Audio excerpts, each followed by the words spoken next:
बापाच्या बंगल्यात ते राहतात. बापानं शिवाजी महाराजाला काय द्यावं? पुणे, तुपे आणि इंदापूर हे 3 परगणे, आणि तेही रक्षणाकरिता मालक म्हणून दिले नाही.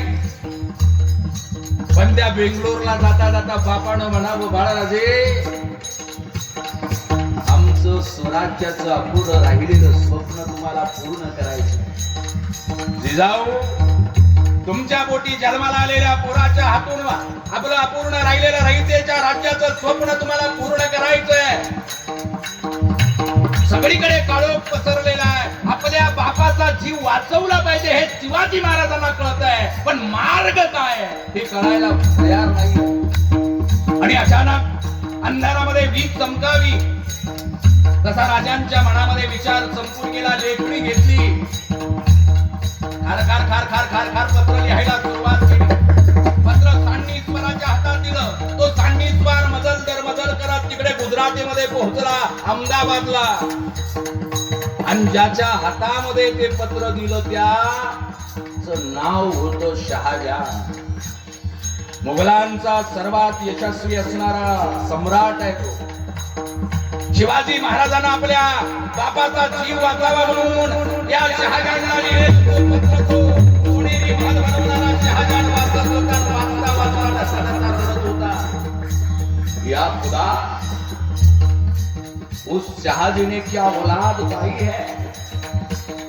अरे तेरे इस बंदे के बाद दिल्ली का तख्त और ताजमहल होते हुए भी मेरी झोली खाली है, और शाहजी के पास ना दिल्ली का तख्त है ना ताजमहल है, फिर भी उनकी झोली भरी हुई है.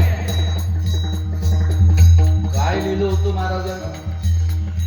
शिवाजी महाराजांना त्या शहाजहानला पत्र लिहिलं होतं, बादशाह, मैं मेरे पूरे मुल्क गढ़ किले आपको देने के लिए तैयार हूं. मैं और मेरे वालिद आपके चाकर बनने के लिए तैयार है. लेकिन आदिल शाह ने कपट नीति से तुम्हारे चाकर और मेरे वालिद शाहजी राजा को पकड़ लिया है.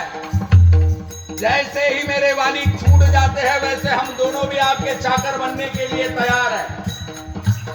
अरे ताजमहल बनवणारा तो शहाजहान ढसा ढसा रडत होता ना आपल्या अल्लाहला करुणा मागत होता. म्हणत होता, या खुदा, तेरे इस बंदे के पास दिल्ली का तख्त और ताजमहल है, फिर भी मेरी झोली खाली है. और उस शहाजी के पास ना दिल्ली का तख्त है ना ताजमहल है, फिर भी उनकी झोली भरी हुई है. उसके पास सिवा जैसी पाक दिल औलाद है. अरे वो सिवा जिसने अपने वालिद को बचाने के लिए अपना खुद का बनाया हुआ पूरा स्वराज मुझे लिख कर दिया है, और दूसरी तरफ मेरी इस बंदे की औलादें हैं जो दिल्ली का तख्त हथियाने के लिए मेरे जान की दुश्मन बनी हुई है. माय बापानो, त्या छत्रपती शिवाजी महाराजांच्या आपण औलादी कितीही मोठे झालो, बापाच्या म्हातारपणामध्ये त्या म्हाताऱ्या बापाला लहानपणी लहान लेकरू म्हणून आपला बालहक्क पूर्ण केला.